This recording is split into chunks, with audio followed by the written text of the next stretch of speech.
Hi friends. நம்ம ஊர்லலாம் செடி நடுறதுக்கு மண்ணை காசு கொடுத்து வாங்குவோமா? அது வரலாறுலே இல்லை, அப்படி தானே? ஆனால் நார்வேயில் காசு கொடுத்து தாங்க மண் வாங்கணும். நாங்கள் கடையிலேருந்து 3 சாக்கு மண் வாங்கிட்டு வந்தோம். நம்ம ஊர் காசுக்கு 1600 வரோம். செடியெல்லாம் பார்த்தீங்கன்னா நான் சின்ன சின்ன தொட்டியில் தான் வச்சுருந்தேன். அதை இப்போ பெரிய தொட்டிக்கு மாற்றிட்டு இருக்கேன்.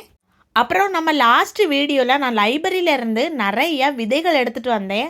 அதையும் பார்த்தீங்கன்னா செடி தொட்டியில் செட் பண்ணணும். இங்கே உள்ள உரங்கள் பார்த்தீங்கன்னா பயங்கர பவர்ஃபுல். ஏன் நான் அப்படி சொல்கிறேன்னா, இங்கே உள்ள செடிகள்லாம் பார்த்தீங்கன்னா சூப்பராக வளரும்.